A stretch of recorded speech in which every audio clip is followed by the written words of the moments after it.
Welcome to the Fly Culture Podcast, bringing you interviews, reviews and fishing tips.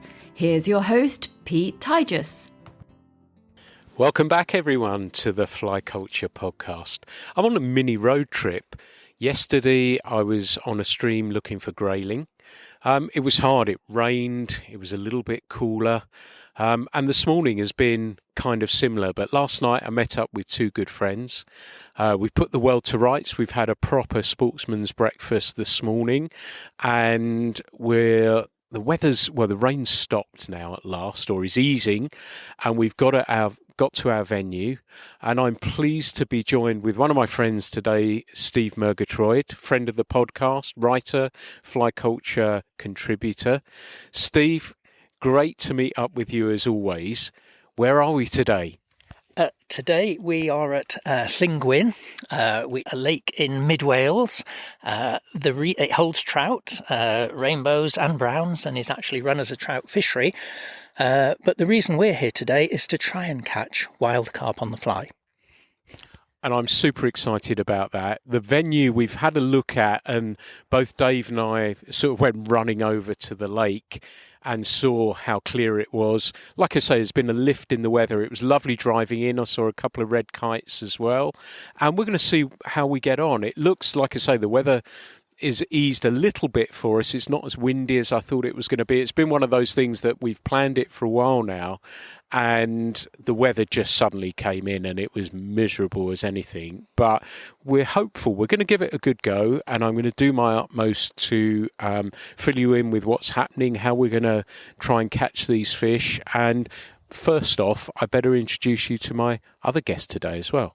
This maniac has driven all the way from Inverness to Wales just for this session of fishing, and I'm really pleased to reintroduce again, friend of the podcast, contributor. His photo is in the current edition of Fly Culture as well.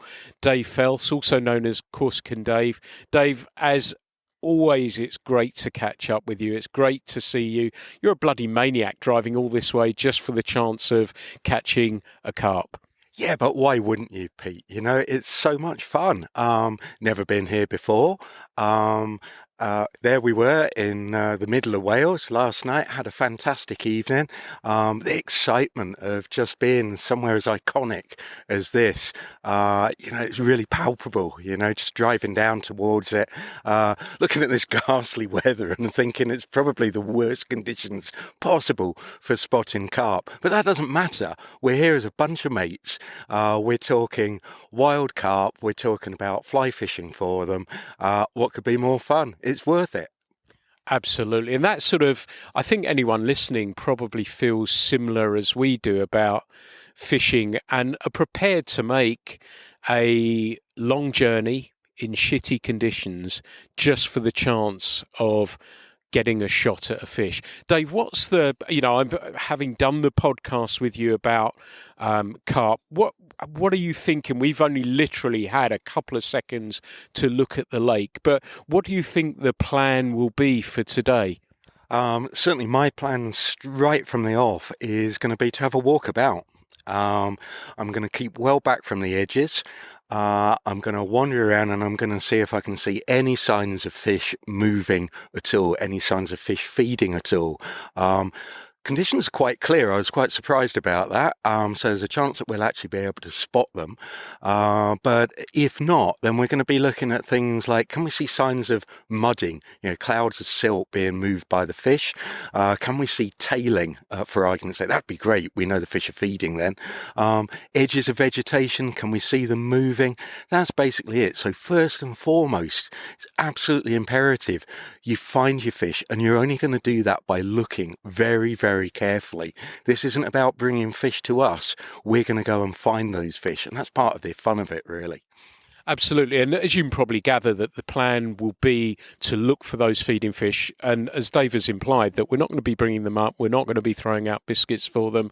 We're going to try and see if we can find one. Are you going to set up with, do you sort of find the fish and then set up, or will you have something ready to fire off a quick shot should we find something? Right, so my go-to setup, I will be set up. My go-to setup will be something really generic, like a humongous or a woolly bugger. It sort of represents a wide range of aquatic life. Who knows what it looks like to the fish, but I know full well that carp love these. So if we do actually manage to spot for instance, cruising carp or preferably feeding carp, then at least we're going to be in a position to drop that right in front. But we've got a range of tactics at our disposal. We can, if we do, I don't know what the situation is here, but for instance, if we see little pods of fry exploding, then we're going to be thinking in terms of, do we put on an epoxy minnow? Do we change to a floating fry pattern maybe to appeal to that predatory instinct, especially if we can see them feeding on them? We'll also, I mean, if the water stays sort of muddy at all, or if we see the mudding and the silting, but we can't actually see exactly where the fish are, hey, we'll maybe put an indicator on and try fishing a nymph or something similar underneath. And then the other alternative, hey, let's hope it happens. The sun comes out, the water goes crystal clear, we see fish slooping off at the surface, then we're going to go for dries. And that's just going to be the biggest hoot you can possibly imagine. It might all end in disaster, but who cares, I like the sound of that. Already Dave set the scene for me. I'm excited now. So I think he's just stood up. He thinks he may have seen something by looks of it. So we're going to get our stuff together and see what we can do. And we'll keep you in touch with how things happen as and when. The other guys are just setting up. And I'm just sort of standing in front of the lake now. Must be a good 10 acres. Immediately in front of me, about 150, 200 yards is a small island. The wind is blowing from our bank, I think. It's pretty flat and clear here. To my right, I can see there's a reed bed, and I've seen something move. Might be a trout, because as Steve said, it's a trout fishery as well. There's one other angler fishing to my left. Looks to me, my guess would be he's a trout angler. Could be wrong, but that would be my guess from where he's standing and where he's fishing to at the moment. But it looks to me as though from a spotting fish perspective that this flatter water is going to be easier to see. I'm really fighting the urge to go wander and explore, because I've got Dave and Steve with me at the moment. I'd much rather learn from their experience, but my gut is probably to think about those reeds and think, right, is there a fish around there? But I'm going to wait for them. It's incredibly difficult to do, because as ever, I'm super excited to be having a go at this, but they're patiently sort of setting their kit up at the moment. I've seen something move out there again. It may be a trout, but it's just on the edge of the lily pads, which to me, hoping that it perhaps might even be a carp sort of working around there. But I'm going to perhaps have a walk round. It looks as though they're still tying flies on and bits and pieces like that at the moment, but I may have a walk a little bit further just to see if I can see anything. So already I've just stepped out and Steve spotted a fish. I've casted it and it's wandered off. He's on a casting platform now. He's seen a couple of fish as well. They're sort of milling around at the moment, but there was already some things that have crossed my mind as somebody relatively or very inexperienced of stalking carp. Dave, if we're in this sort of situation now, we've seen a couple of fish, Steve's casting at one at the moment, what advice do you give to people listening if they're out and out trying to stalk and find these fish? Right, straight away from the outset is stealth, stealth, stealth. So, okay, it's great news that we've seen the fish, but you'll note that as we're moving around, particularly with these landing stages, but even on the banks, moving softly, no heavy footsteps. You'll note I'm speaking in muted tones as well. Carp senses are absolutely amazing. Not only have they got fantastic eyesight that a lot of people don't appreciate, but obviously we've got things like the lateral line, everybody speaks about that. But something that's of particular interest with carp and carp-like fishes is they have, it's called the Weberian apparatus, and it's essentially a link between their swim bladder and their auditory system. So the swim bladder, if you can imagine this, acts as an enormous echo chamber. And apparently low frequency vibrations, the sorts of things that you get from stomping around the bank like a fairy elephant, these fish can pick up at huge range. So it makes them super spooky.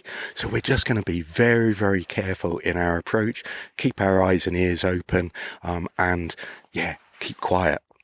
Well, I'm thrilled I mustn't have frightened them off anyway, so I must have been doing something right, that they just were sort of milling round. So the stealth thing, and that's kind of interesting in comparison to trout in the sense of you can chat away and that doesn't seem to bother them in any real sort of major way. So I've already learnt something. I'm jumping the gun a little bit here, but feel I want to be prepared. If I was lucky enough and a fish ate my fly, what is the procedure? Is it a lift? Is it a strip strike? How should I be going about doing that? Right, so carp are capable of ejecting food very, very quickly. That's how they sample things. So quickly you just wouldn't believe it. Generally speaking, a straightforward trout lift will not do the job. Sometimes you hit lucky, sometimes the fish will effectively hook itself. But what tends to happen is they'll have spit it out before you've had a chance. The classic, and everybody talks about these strip strikes, most people think of the strip strike as basically pointing the rod directly at the fish and then stripping back with the line. Once again, with carp, invariably that fails. You'll pull it straight out of the carp's mouth. So my preferred technique is a strip and lift, for want of a better description. So you lift the rod. It's almost like going into a back cast with a haul. So it's a lift at an angle and strip the line at the same time.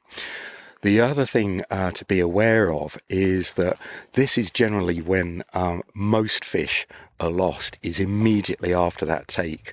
Once the fish feels that there's something wrong, and particularly the point of a hook, boy oh boy, all hell breaks loose. So be prepared to let your gear do the work and let the fish take line. I should also very quickly say something about positioning if you can. Now, we're in a very fortunate position here. The banks are wide open. It's actually a lovely fishing situation. Generally speaking, those fish are going to head straight out for the centre. But sometimes, particularly if you're in a narrow gully looking at your fish, have a think where that fish is going to go. And maybe think about altering the position you're going to cast from to give the fish the opportunity to head directly for open water, and then you're in with a much better chance of landing that fish. Let them get in the snags, you're in a world of pain. I'm really pleased you've come all the way down from Inverness for this, because I'm learning so much already. I'm really glad to be here, Pete. You know, I mean, hey, wouldn't it be great if we just caught a couple of fish? It'd be the icing on the cake. I mean, right now, obviously, people can't see this. They might be able to hear the rain dropping on our waterproofs. It's difficult to describe just how dreich, to use the Scottish term, it is here right now. It's really not conducive to fly fishing for carp particularly. But hey, let's see what happens. We're going to have a lot of fun, whatever, and it's going to be learning for all of us. It's kind of interesting, isn't it, that you're not that long back from a carp fishing trip in the Canaries. This is quite a stark contrast, isn't it? I think it's at least 20 degrees different in temperature for starters. And as Pete said to me this morning, I think it's the first time I've seen you wearing long trousers, Dave. And that's quite true. Yeah, it's very different. It's a very different situation. It's going to be difficult spotting fish here. We've got grey skies. We have got quite clear water. But generally, I normally rely on having a good degree of sunlight to be able to spot those fish. Yeah, it's very different. It's going to be challenging. But hey, I've got the experience of catching wild carp in a range of situations.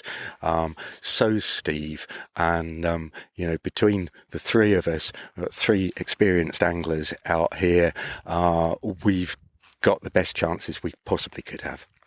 Let's go and see what we can do. So I've been making some casts, we've seen some fish, and already I can understand what Dave was saying, how spooky they are. I'm standing next to Steve at the moment, and he's had some fish milling around his fly. But Steve, you're fishing with some interesting stuff there. I noticed one of Roger Taylor's Eden-made nets there as well, which is stunning and probably perfect for this job. And tell us about how you're set up. Well, I'm using an old hexagraph rod, which looks like a cane rod, but is actually a lot lighter and a lot easier to cast with. But I quite like using quirky tackle, and this is one of the rods, but I quite often fish with cane for these carp, and it just seems right in a way to do that. But you can use any rod you like, really. The fish don't care.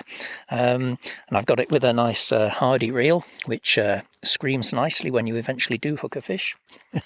And they're milling round here, aren't they? We're seeing them there, and I've been casting. I'm thinking about, I've had sort of, listening to what Dave said, a sort of a woolly bugger type pattern on, but I'm thinking of changing things up a little bit and seeing how that goes. Perhaps I might stick a little nymph on. Dave mentioned there's a fish, just 10 feet in front of us. Steve's going to throw over it now just to see. And they're sort of here, but like Dave was saying, and Steve, they're so spooky. He's under the fly now. He's only got one.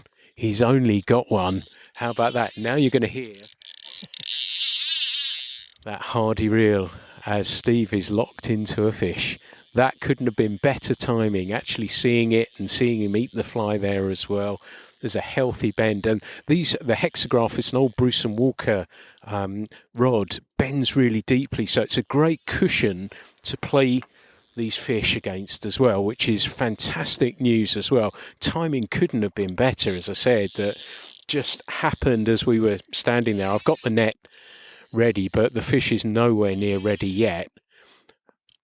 But strong fish, you can see. Beautiful fish, and these are wild fish as well. That's the really exciting thing about this, that we're seeing wild fish eating the fly there, which is really, really thrilling. How's that feel, Steve? It's fantastic, isn't it? Eh? It's absolutely fantastic. And these are great fish, and they are wild. They're not stocked. They've been here for hundreds of years, and it's just a thrill to catch them. We are really close now. I'm going to hand you the net, Steve, because I'm going to try and speak to you as he gets it in. So it's not far from the landing platform now, actually, the fish. So it's gone out again. But you can see that rod is great for playing fish, isn't it? Yeah, it's a great rod. And, I don't get too hung up on the tackle, but, I do quite like to use quirky tackle that you don't see everybody else using.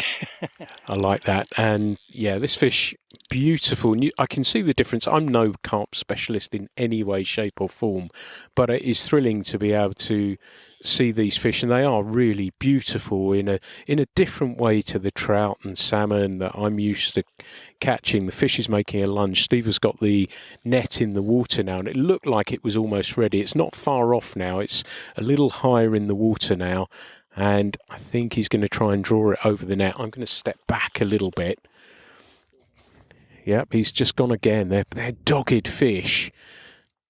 Really dogged. I think it's almost ours. The head's up now, so it's getting nearer and nearer now to the net. No, it's having another go. These things do not give up. They're so strong.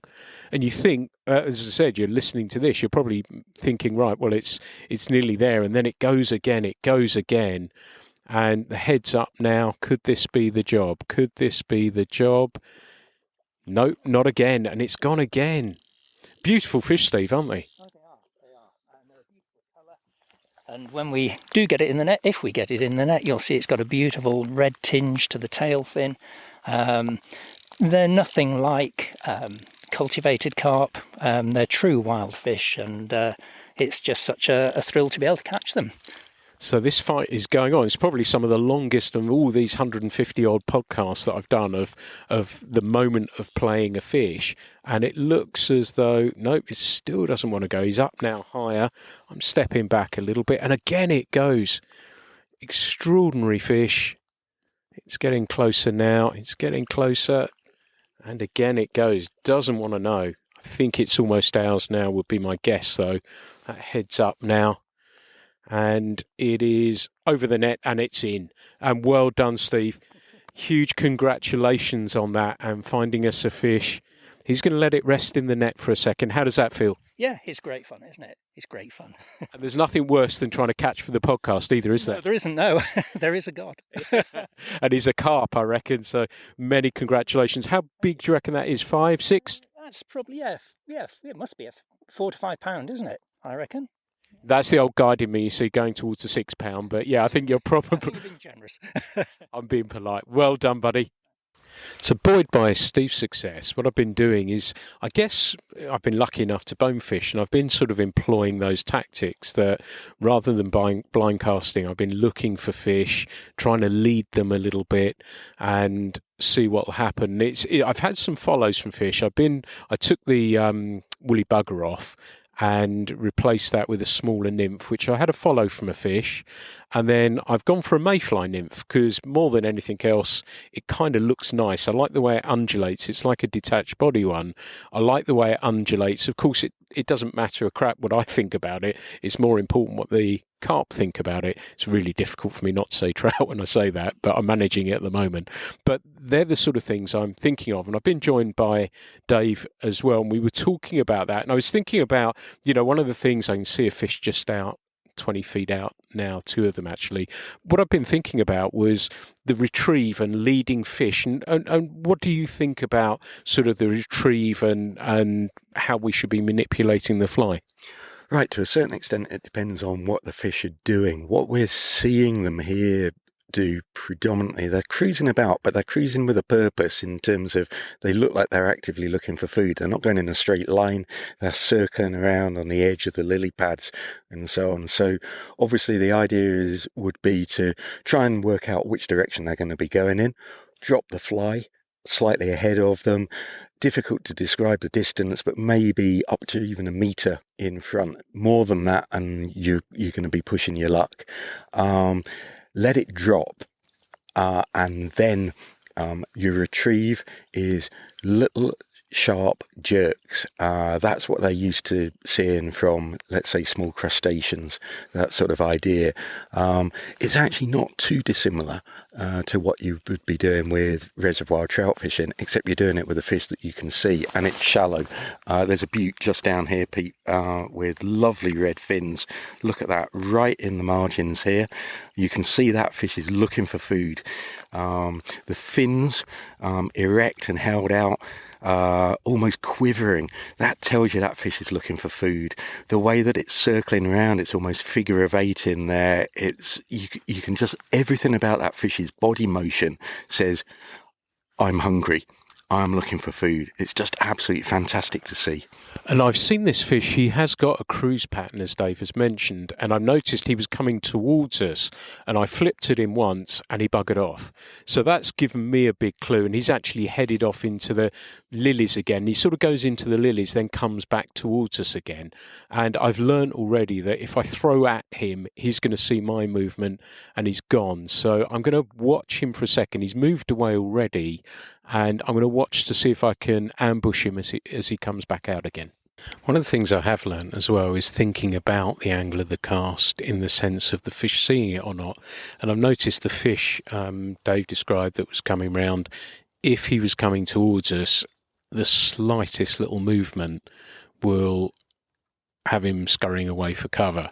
So you've got to think about it. And I've been looking for fish that are either going across rather than fish that are coming to me. I think it feels to me as though I've got a better shot at them. My lead may be a little tiny bit too far, but because they appear so spooky, I'm frightened that the fly landing will be enough to spook them away. So I'm probably being slightly overcautious with that, but we'll see. I'm sticking with the mayfly nymph at the moment, and I've just, I think, seen a fish in front of me. It's fantastic. Every time I turn this machine on, it seems to attract the carp. So I'm going to see if I saw the water move a little bit. The sun's, for what it is, has moved around a little bit. So it's getting a little, I could sort of spot fish 40, 50 feet out. Now I can't, and I'm concentrating on an area where I get a good look and can see fish. But the downside of that, they're sort of moving, it's the lilies to my right, and they're sort of moving in and out of there. And I've seen a few fish moving there, but they sort of come in and out. And there's sort of, language the wrong term, but it looks as though they sort of take their time and make their decision before they actually commit to things, which has been kind of interesting. So the hunt for me continues. So one of those special moments, Dave and I were Stephen moved around the lake a little bit, and we'd still felt there were going to be fish in that area, and the light just for a few seconds improved a little bit. I'd stuck with the mayfly nymph and had fish look at it but not chase it down. And it's one of these magical moments when you've got people with you who know exactly what they're doing. Dave said, hang on a minute, try one of my flies. He said, it works really well for me, and tied it on. It was sort of the idea, he said, the idea of it is that my flies were very slightly weighted. He said, this one will sink really, really slowly. We saw a fish come out. He said, wet it first. So I wetted it, I spat on it a little bit, rubbed that in, then dunked it in the water a little bit.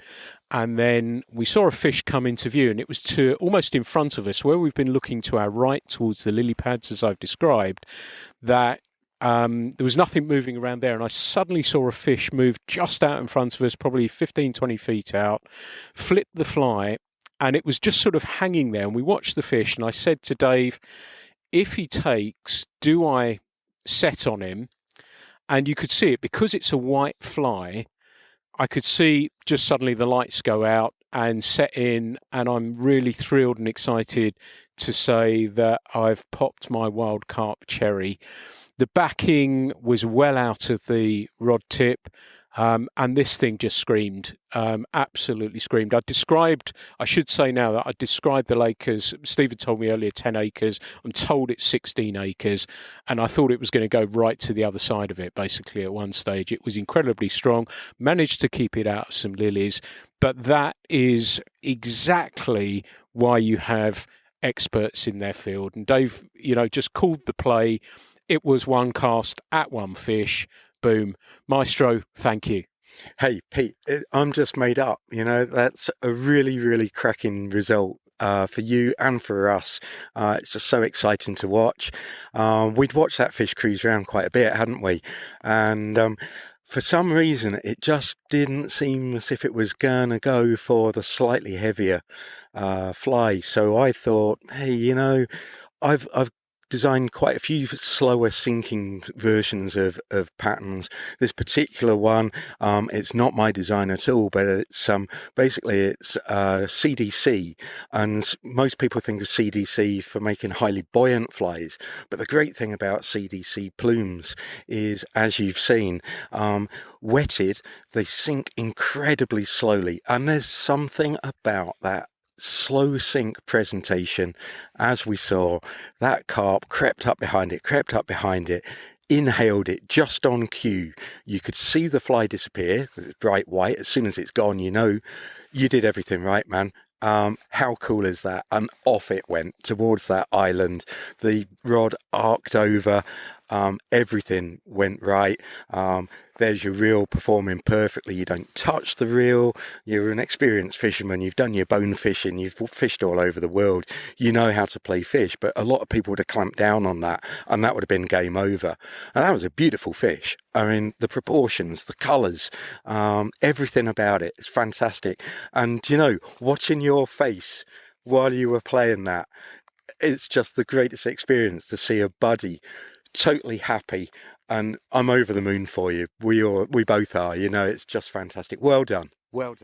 Thank you so much. And it was, as I said, I can't shout loudly enough about the advice and help I've had from the guys, and it has just been outstanding, and it paid dividends straight away. It was just fantastic from that point of view. Mullet rightly get the term UK bonefish. I think these wild carp should be called UK freshwater bonefish, because everything, and I've described it previously, to me it feels just like bone fishing. I'm leading the fish, I'm seeing them and seeing that moment happen, and the fight as well. As I said, that backing just screamed out the rod tip, as I said before. Yeah, if this is fishing for wild carp, I'm in. So things haven't been as active as previously we didn't know whether it was the fish that I caught had spooked the others away. Steve just moved round the corner a little bit, and we're just seeing him play another carp, which is fantastic news. Steve, you're on fire, mate. I'm doing my best on a wet day. It's extraordinary seeing, as I said, we're watching that, we could have a leisurely walk round the time it takes to play these fish. They're so strong, aren't they? They are, they're fantastic. And this one, I thought I was going to lose it in the weeds, but I think the trick is to walk it down the bank as soon as you hook it and hopefully manage to get it in the net. But it's always great fun. Lovely hearing that reel go again. I don't know, you might be able to hear that in the background, and Dave's in position with the net now, ready. So it's not a million miles out. The fish is just, but God, I know I keep saying it, but they're so strong, these fish. They do not give up, and they just keep running and running and running. But that one was close. Dave, that was textbook how not to grab at a fish. He did it perfectly there. And Steve's just trying to get that fish over the net. And Dave's not snatching at it. He's just letting it, when it's ready, he's just going to lift it. You can see he's not going to drop the fish in the net. Again, it's very, very close to it, but he's not snatching or grabbing it. This time it's in. Beautiful job. Many congrats, Steve. Thank you. One of the things I wanted to mention was that it may feel that we're catching a bunch of fish, but we're shooting at a lot of fish and they're not eating. And I've moved position a little bit, and I've moved to the left of where I was standing, and I saw some muddy water. And yes, there were some fish there, but I've watched a couple of them almost just not even a rod length out, but I can't even get them to have a look at it. They're spooky as anything. And that's one of the things I think is worth bearing in mind, that, they are incredibly spooky fish, and you have to give them a lead, but not too much. But I've noticed here even, and the wind's coming into the bay where we've been standing, and there's a bit more ripple on the water, but even the fly landing on the water has been enough for these fish to spook away. And I guess we're only fishing in a foot and a half of water, something like that, and that's enough. I guess their senses are prime for nervousness. Yes, they're looking for food, but I guess they are a little bit nervous. But just watching now, as I said, I can see it's kind of reminiscent to me, if you're a grayling angler and you've fished in clear water, that you've changed a fly and it's drifted down in front of a grayling, it's not taken it, you send it back down the nymph again, and the fish just moves out the way and has no intention of taking it. I always take that as a sign that, right, okay, I've had a shot with that fly, I've got to change it again. This is kind of similar in some respects, except the fish will shoot off out. They may come back again, and I've shot at a fish probably before, obviously just before I turned this on to record this little segment, but nothing's come back since. So I'll be patient, I'll wait and see what happens. But I noticed how spooky these fish are, and I was thinking about, as I said, the shots that I've had, and I've made a fair few casts at a fair few fish. Some of them may be the same that are circling round in a feeding pattern, but they don't make it easy for you. And for me, that's one of the attractions, a huge attraction as well. If you're a regular listener, you'll know that I love trying to spot fish and see them, and the thrill of spotting them and making a cast at them is pretty cool. But a lot of the time they're going to just shoot off again, and I always think it's important to be honest about this, that it's not a fisher cast sort of session that we're having a work at them, but it makes it all the more thrilling when you do actually get a shot and an eat. One of the things I often talk about on here are fly rods, and latterly that I've been thinking a lot about, and some of the guests as well, about how a rod obviously delivers the payload of the fly to its destination, and how the rod and line work in conjunction with each other, and that how selection process is really important and makes life really, really easy for you. And also the rod from a point of view, from an action, from playing fish as well. And we've talked about bamboo rods on here, we've talked about glass rods on here, and fishing and sight fishing for carp is no exception.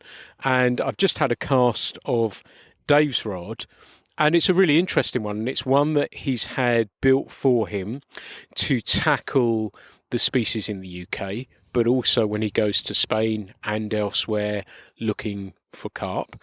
And so, Dave, can you tell us a little bit about the rod that you're using today and how that all came about? Right. In a nutshell, it is going to be quite difficult, but I'll try and keep it as brief as possible. So the rod I'm using today is the Goldfish Carpoon. This is a 7'9" S2 glass rod. So this is the modern glass, which has much more spine and backbone than the traditional glass. It's short, basically because Chris, who actually designed the rod, said to me, if you were designing a rod for carp, what would be your ideal? And I think I rather shocked him with my specifications. An awful lot of my fishing is done at very close range in quite snaggy situations to quite large fish. Just to put that in perspective, I've had any number of fish over 10 kilos. That's 10 kilos, not pounds. My largest is just shy of 17 kilos. And these fish need to be brought under control quickly. So the original thinking was we wanted a rod that was going to be short cast in accuracy and have the power and backbone to stop those fish getting in the snags. The fringe benefit we discovered was, and this is down to Chris Gould's design. He designed the whole thing ground up. He got the mandrels made up and then got CTS to make the blanks to his specification. So although the blanks are made by CTS, which is a New Zealand company, they're made to Chris Gould's specification. We then discovered that the rod is an absolute casting weapon, and as Pete's just discovered, I mean, it just absolutely flies out. It's very short, and so it generates a huge amount of line speed very, very quickly. There is actually a bit of a historical precedent for this. So Lee Wolf, back on his salmon on a fly rod, salmon on a dry fly, described a very, very short, and in fact there are videos of this on YouTube, of him using very short single-handed rods to present dry fly to large Atlantic salmon. That's something about that must have stuck in my mind. But that's the rod in a nutshell. The taper is a progressive compound taper. It gives you beautiful presentation, and it's got so much backbone you wouldn't believe. So it does everything that we need it to do. Nominally, originally designed with a 10 weight in mind, it just fires out 10 weight. It's got a huge grain window. And yeah, it's a lovely, lovely rod. There are now something in the region of 30 of these worldwide. So it's actually patented. The name is patented, Carpoon, which is a play on carp, harpoon, and the colloquial name for tarpon. And quite justifiably, we can say it's the first production fly rod specifically for carp. And it does the job, as Dave says, it's a rocket launcher. You know, it is just a couple of false cast and boom, it's gone. And like he says, it generates the line speed. I found initially at first, and it was only getting used to that shorter rod. Once you get used to that, it is fantastic. And that was like 2 casts, just to think, because I'd been fishing a 9-foot rod all day, it was just making that very quick adjustment.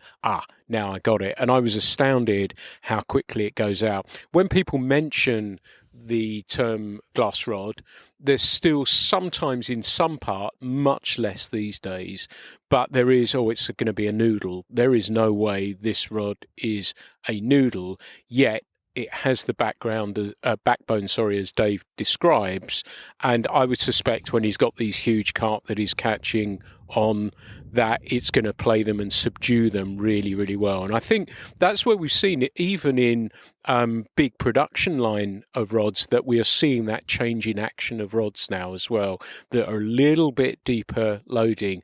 And that's great news for us as anglers as well, that we can play our species a whole lot more easily, get them in more quickly, and of course release them quickly as well. But I've been super impressed with that, and I've really enjoyed casting that as well. And I think it's probably done some damage to some carp in Spain and the Canaries and everything else. But you're obviously very pleased with it. I think it's absolutely fantastic, Pete, and we are very, very pleased that it does everything that we wanted it to do and more.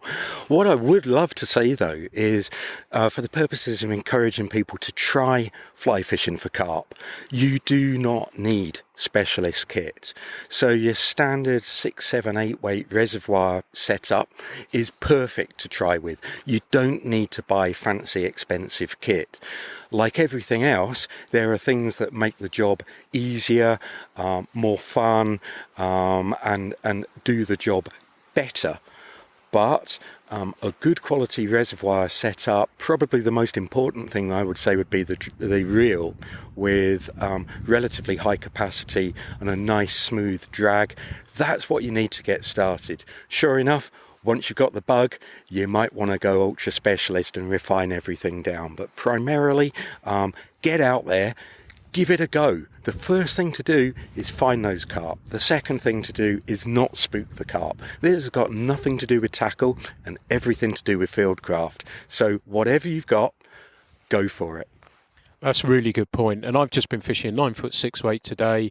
I've got a line on there. I think it's, there's a fish just in front of us. Look, he was just right in at the reeds there. I think Dave's going to have a flip while we're just talking, if I don't spook it. It's just out here. And, I've just had a line. I've got a spay line on there that loads the rod really quickly. He's just going a little bit further up there. He's just out of range now. I think it was probably me. That shows how spooky these buggers are. Like I was saying on this thing, it is. It's not just you're going to throw at them and they're going to eat it. You've just got to present it really well. You can't spook them.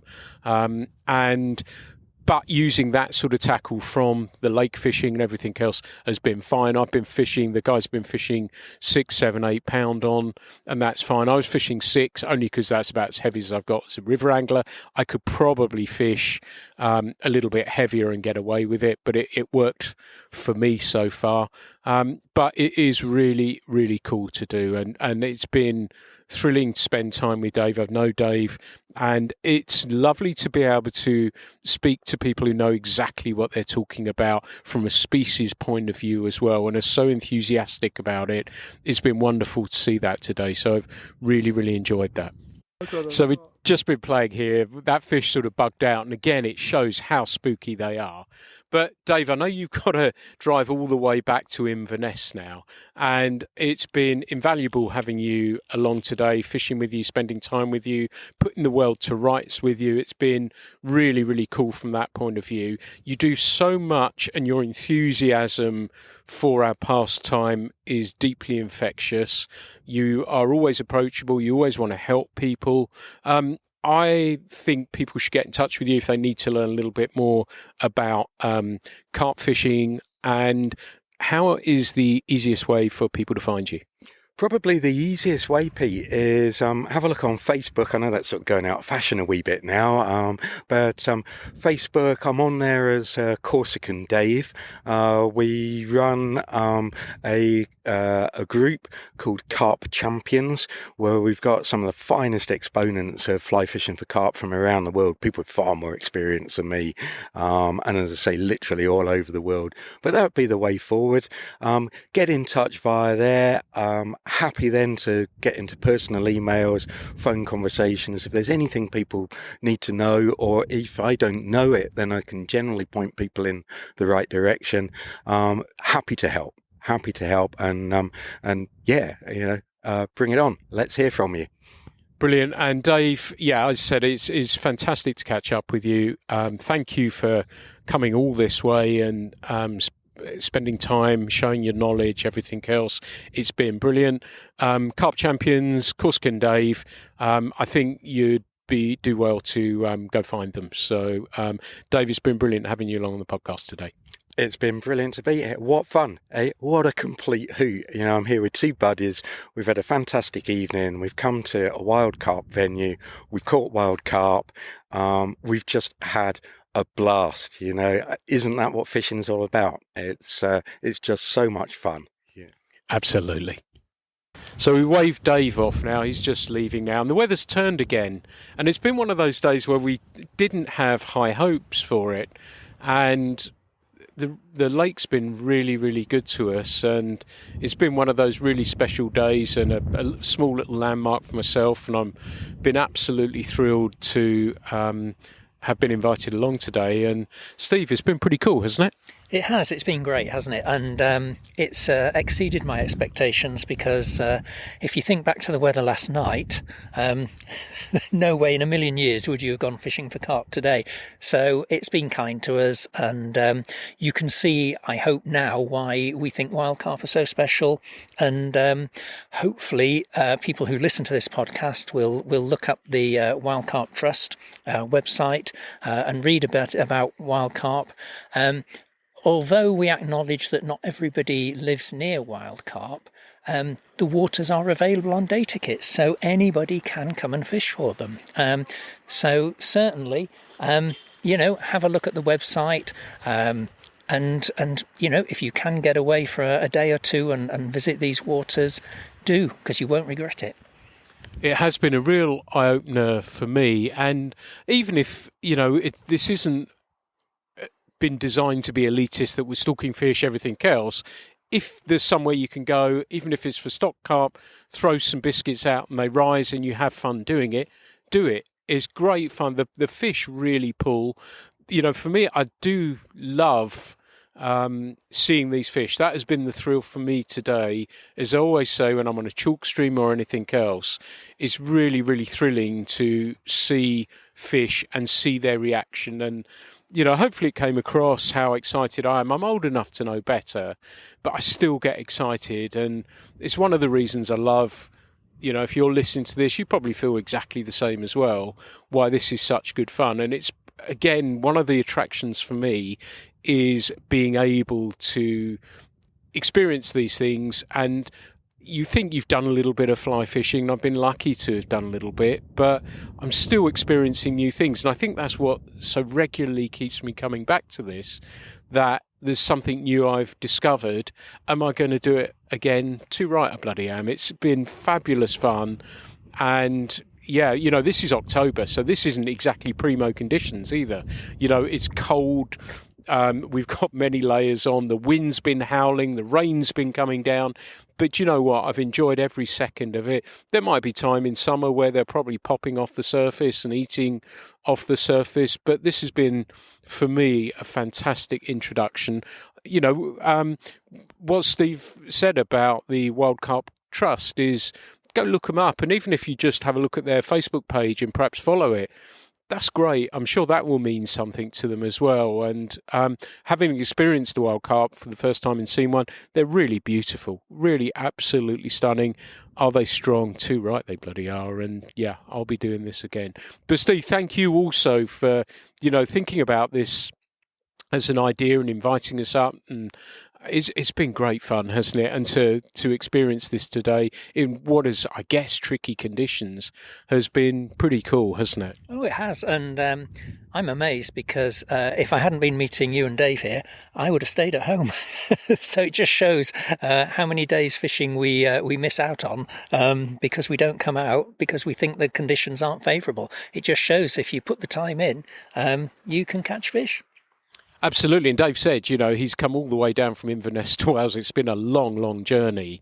And he said, well, perhaps, if I'd have seen the rain and you'd said come down some trout or grayling or whatever, he'd have probably swung around. But because it was carp and he's so passionate about them, he's got in the car and he's continued and he's got that long journey back. And I think, that will resonate with many of us, that we love this thing that we do so much. And I think that's why we do it. So thank you again for listening to the Fly Culture podcast. I really appreciate it. I've just seen a fish come through, so I'm going to see what I can do, and perhaps I've got one more left in me.